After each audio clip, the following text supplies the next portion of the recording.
Good morning, everyone. My name is Michelle. I hope you're doing well, and welcome to episode 13 of Crime Stories Sunday. If you're new to this series, I've got 12 other episodes in a playlist, so head on over there after you've watched this video and catch up on the cases that we've done so far. This week, we are going to head over to the city of Medicine Hat in southern Alberta, Canada. It's the 6th largest city in Alberta, with a population of around 65,000 people. That's quite a large city. It's pretty, it's clean, it's modern, great place to bring up children. And it boasts a reputation of being the sunniest place in Canada. However, it's also the location of one of the most horrific family murder cases in Canadian history. Roughly 1 p.m. on April 23rd, 2006, the bodies of 42-year-old Marc Richardson and his 48-year-old wife Debra were found in the basement of their modest grey weatherboarded home there in Medicine Hat. The body of their 8-year-old son Jacob was discovered upstairs in his room. The alarm was actually raised by a 6-year-old friend of Jacob's who had come to see if Jacob was playing out. He didn't get any answer, so he started to look through the windows, and through a window what Jacob found, what he saw, was a gruesome sight of the bodies lying in pools of blood on the floor. Horrified, he ran home, and there the alarm was raised. The cops were called a little bit later as detectives swept through the home looking for any clues possible as to who could have carried out this horrific, heinous act. They noticed some family photos, and they noticed that the family had a fourth member, and that is 12-year-old Jasmine. At first, they feared that she too was lying dead somewhere in the vicinity, and they just hadn't come across her yet. Or they wondered if she'd been kidnapped, abducted, and not only were they looking at a triple murder, they were also at the verge of the investigation of a kidnap. But that wasn't the case at all, not at all. And a day later, Jasmine was arrested in the community of Leader, Saskatchewan, about 80 miles away, with her 23-year-old boyfriend. Yes, guys, she was 12, he was 23. Jeremy Allan Steinke. Both were charged with the 3 murders. Later, on May the 3rd, Steinke's friend, who was 19 at the time, was charged with being an accessory for driving them away in a pickup truck and for disposing of evidence. This accessory to murder charged against Casey Lancaster was later dropped. She pled guilty to an obstruction charge in Medicine Hat's provincial court. She received 1 year house arrest as part of a plea bargain and was ordered to refrain from drugs and alcohol. But she's only a bit part in this, so we're not going to talk about her any further. We're going to concentrate on the main players. This is a crazy story. Without further ado, let's do this. Not much is known about Jasmine Richardson's early life, or the Richardson family in general. So let's begin this story in January 2006, when the young and impressionable Jasmine Richardson met Jeremy Steinke at a punk rock concert. The previously church-going honours student had gradually adopted a goth look. Heavy black makeup, mesh clothing, all in black. People who knew Jasmine at the time said that she was a lovely girl. I'm sure she was when she was little. But it isn't true what people said, in my opinion at least, that it was Jeremy that introduced her into the goth punk scene, because that's where they met. Jasmine was already into punk rock music when they met. She met him at a concert. She also had an early interest in vampires and werewolves. But aren't a lot of people into punk and goth and vampires and werewolves and the stories that surround them?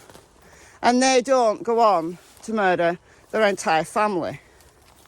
But these are just observations that we can make about how Jasmine and Jeremy met and the kind of the mutual interest that they had. According to friends of the family, quite rightly, in my opinion, the Richardsons were horrified when they found out that Jasmine, at age 12, was dating a 23-year-old. You know, I would have called the cops right there and then, and had that guy really looked into. But the Richardsons confiscated Jasmine's tech, her computer, because she was using that to communicate with Jeremy, and they thought that if they could nip this in the bud and stop them communicating, then Jasmine would forget about this guy who was way too old for her. Her friends also criticised the relationship. They couldn't understand what she saw in Jeremy Steinke.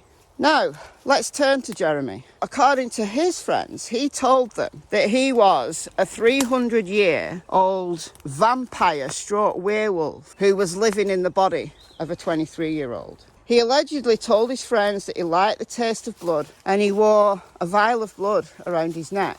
I don't know what species of blood this was.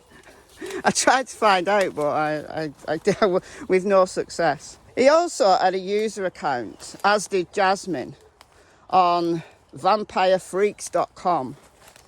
And as they both had profiles there, they used to communicate via this website. They were also members of Nexopia, a popular website for young Canadians. And some of the messages that they'd been sending to each other via these online platforms were released into the public. And we'll have a look at some of those in a few minutes' time. They've since been removed, so you can't go to these websites now and find them. But whilst her tech was confiscated, they still managed to stay in touch by email. Jeremy sent her a message: "I miss you more than killing people." And then, "Can we get together and kill people together?" Jasmine was sent to family counselling, and she appeared to be getting her life back on track, and it convinced her parents to return her computer. But as young pre-teens do, don't listen to the parents, think what the parents is saying is nonsense. And Jasmine resumed her communication via these online platforms with Jeremy under the username Runaway Devil. With her computer back, a plan developed. Jasmine wrote to Jeremy, "I have this plan. It begins with me killing them and ends with me living with you." And a message from Steinke foreshadowed the Richardson family murders perfectly. And he wrote, "Payment. My lover's rents are totally unfair. They say they really care. They don't know what is going on. They just assume.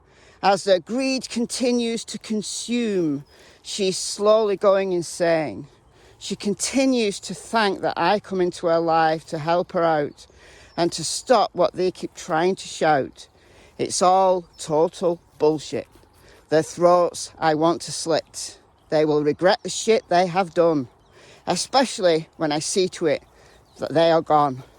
They shall pay for their insolence. Finally, there will be silence. Their blood shall be payment." This guy got a bit of a screw loose, in my opinion. Jasmine had actually talked to her friends about the plan to kill her parents, but none of them believed her. None of them believed her. But look, guys, these were only 12-year-old girls. You know, they know she's into goth. They know she's into kind of punk. She looks hard. She's got this boyfriend. They just didn't believe her. You know, they just wanted to, I suppose, distance themselves from her by this point. Anyway, just hours prior to committing the murders, Steinke and some friends reportedly watched the 1994 film Natural Born Killers about a young couple who go on a violent killing spree. Steinke told his friends that he and his girlfriend should go about their plans in a similar manner, but without sparing the little brother. Let's turn to the murders. When entering the home, the Richardson parents were in the basement and the brother, Jacob, was in an upstairs bedroom. And this is what they believed happened. Steinke had been led into the house secretly by Jasmine, wielding a butcher's knife, and he hid out in her bedroom until late at night. He was wearing all black with a ski mask covering his face. Jasmine's parents, Marc and Debra, were asleep when a noise, an intentional noise, woke Debra up. Jeremy then accosted her and she was stabbed 12 times, including a 12-centimetre deep wound piercing her heart. 12 centimetres is between 4.5 and 5 inches. Hearing his wife's screams, Marc Richardson came flying down the stairs to her aid, and then Steinke grabbed him. He tried his best to fight back, but to no avail. He was stabbed with the butcher's knife 24 times, including 9 times in the back as he tried to run away. And then Jasmine went up to her brother's room, who was awake and was terrified. Steinke wanted him dead. It's unclear whether Jasmine murdered her brother because Steinke wanted her to. But allegedly, Jacob's last words were, "I'm scared, I'm too young to die." Jasmine said her excuse was that Jacob was too sensitive and he would just be a wreck for the rest of his life, having known that his parents had been murdered. So it was like a mercy killing, according to Jasmine. Anyway, she stabbed 8-year-old Jacob in his chest 5 times. And he didn't die quickly enough, so allegedly Jeremy took the knife and slit his throat. Jacob would be found lying in his bedroom surrounded by blood-spattered toys. He was 8 years old. Jasmine and Jeremy were sighted laughing and kissing at a nearby kind of bar, stroke restaurant before they ran away to Leader. Once they were apprehended, Jasmine initially denied participating in the murders, but eventually she came clean and she made a full confession. Remember, she was 12. She said she'd murdered Jacob because she didn't want him to grow up an orphan. One of the first officers on the scene, someone called Brent Secondiak, told CBC News that it took him years to get over the sight that met him, you know, when he came across Jacob's body. But Jasmine and Jeremy were in love. It was a twisted kind of love, but they wrote to each other whilst they were behind bars awaiting trial. And we've got some of those letters. They've been released. Jasmine said to Jeremy, "Never has a person affected me so much. Always there will be something missing without you with me. My lawyer tells me we're legends. Ha! Closer to immortality, it would seem. Monday, I'm being moved to Calgary. Sadness. I need to stay in contact." And Jeremy wrote back to Jasmine, "Dear Jax, I love you more than life itself. I've added you to my visitors list, so once you're released, please visit after. Never forget how much I care or that I love you. We can keep visiting each other till we can be together again. Without you, this life isn't worth living. Kisses." The thought of being with you is all that is helping me stay sane. We shall be together again, I promise. Stay true to your promises, and I shall to mine. Casey continues to lie. That's the accessory. I wish I could hold you right now. Stay strong and continue to write me, please. I need you. I love you. I miss you. Kisses. XOXOXOXO. Your lover, she was 12. Your lover, Jeremy. P.S. You said you want to get engaged? Then here's a question. Will you marry me? If so, then it is a verbal agreement. and she accepted. Jasmine Richardson went on trial in June 2007. She pled not guilty to 3 counts of first-degree murder, despite her making a confession to cops. At the trial, she was asked why they murdered her parents and little brother, and Jasmine said, "I loved him so much, I thought it would bring us closer together." The trial lasted about a month, and on July the 9th, 2007, Jasmine was found guilty of 3 counts of first-degree murder. On October the 8th, 2007, she was sentenced to a maximum of only 10 years. Because of her age, Canadian law said that she could only be sent down for 10 years. Her sentence included credit for the 18 months already spent in custody awaiting trial, and then to be followed by 4 years in a psychiatric institution and 4.5 years under conditional supervision in the community. So that was her sentence. Steinke admitted the murder of the parents in conversation with an undercover police officer while in custody, and he was tried in November 2008. It all came out at the trial that Steinke had grown up with an alcoholic mother whose various partners, one stepdad in particular, had abused him. He was bullied by his classmates at school. He was outcasted. Doesn't excuse anything at all, but yet again, he is another killer who's had a dreadful start to life. A court later heard by the age of 13, Steinke was diagnosed with depression and hyperactivity, and later he tried to hang himself. His lawyers argued that Steinke was in an alcohol and drug-fueled haze when he snapped and killed Jasmine's parents. But all the communication that they'd had online negated that, of course. You know, it was obvious by their communications that they planned to do this. The defence described him as love-struck, immature, who would do anything to keep the pre-teens girl's affections. She was 12, but he was emotionally immature. He was probably closer to her age than he would have been to women his own age. He was a very, very disturbed young man. His friends testified that he'd asked for help to get rid of the Richardsons because he was worried she would leave him. So he felt that he had no choice. If he wanted to keep Jasmine, he had to do this to keep her.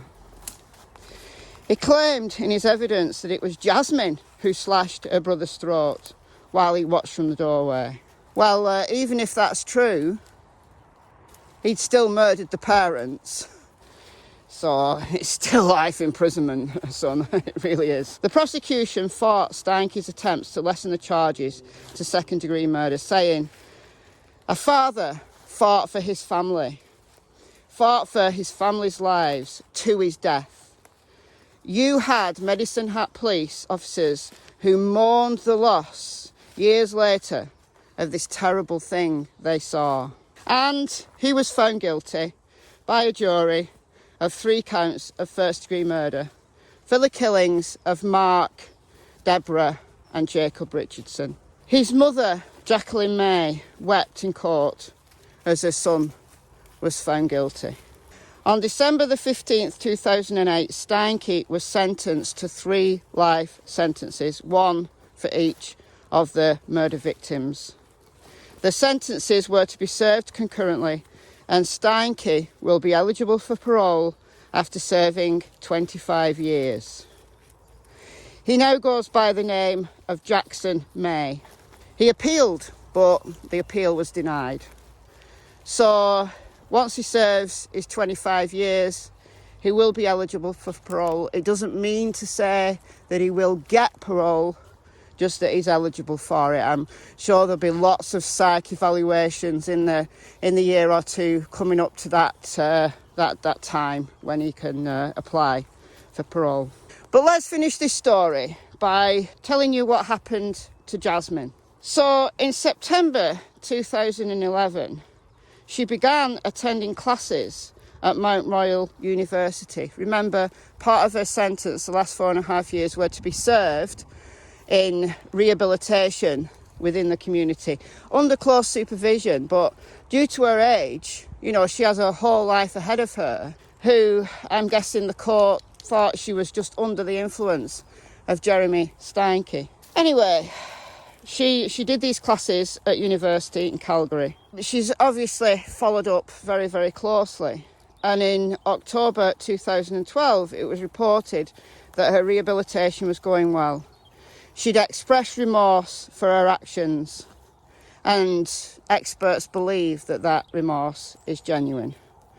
Justice Scott Brooker oversaw Jasmine's rehabilitation, and under this kind of intensive plan that Canadian law allows, Justice Scott reduced Jasmine's progress reviews from 2 a year to just 1. He felt her rehabilitation was going so well. She'd lived in a group home and alone as she'd studied at university in Calgary. Justice Scott Brooker expressed hope that Jasmine wouldn't reoffend. He said, "I think your parents and brother would be proud of you." Huh? Clearly, you cannot undo the past. You can only live each day with the knowledge that you can control how you behave and what you do each day. Brooker stated that Jasmine had hit all the goals required of her during her rehabilitation, and she was actually a model student at university. In May 2016, her sentence, as in supervision, that ended, and she was freed of any further court-ordered conditions. Brent Secondiak, one of the first reporting officers on the scene, said he hoped that Jasmine was truly rehabilitated. He said, "I don't truly understand it, an act of horror and violence like that, but I hope we can just find peace and move on. My biggest fear is that she hasn't been rehabilitated, that she's tricked those in the system, and she hasn't moved forward. I hope she's truly taken responsibility for this and is able now to move forward." So that's the story of the Richardson family murders. Jasmine is believed to be the youngest person ever convicted of multiple first-degree murders for her role in planning the murders of her parents and the murder of her little 8-year-old brother Jacob. Wow. So I always like to give my opinion at the end, and I will mirror what Brent Secondiak said, that I truly hope that she has. I truly hope that the Canadian prison system and rehabilitation system has done well for her, and that she won't reoffend, and that she'll take the university credits that she's got and she'll go and make a good life for herself. I hope. What I couldn't find, and maybe one of you guys who maybe knows the case better than I do, I couldn't find any information as to whether she's ever got in contact with Steinke, whether she's still in contact with Jeremy, or Jackson as he now is known. I hope she isn't. I hope that the prison system where Jeremy Jackson is carefully monitoring his mail. You know, he's still serving his sentence, but in a few years he will be eligible for parole. And it begs the question, you know, if he's granted parole, will he try to find Jasmine and hook up with her again? I sincerely hope not. I sincerely hope that Jasmine's rehabilitation is such that she's strong enough not to be led by her emotions. I hope that she's now emotionally mature and that she realises that the way to deal with problems isn't just to murder the people who put problems in your way. But we can only hope, and And there's the story. There's the story of Jasmine, Jeremy, and the terrible, terrible loss of life of Marc, Debra, and Jacob Richardson. So I'm going to leave it there for today. I hope you enjoyed this episode, and stand by for episode 14. Same time next week, 8 p.m. UK time. I've already got the case, and this is a doozy. This is, it's disturbing, it's horrific, but it's a doozy. So I hope to see you same time, same place here in the chat. Okay, bye for now. Goodbye from Miss Tillington and Miss Cassie Springer, who loves to run about with this bit of trash that's been here. It's been here for years. That bag's been here for years, literally. I'm going to take it and move it. Let's do it. Let's go and put it in the bin. All right, guys. There's loads more over there, but let's just do our bit. Okay, bye, guys.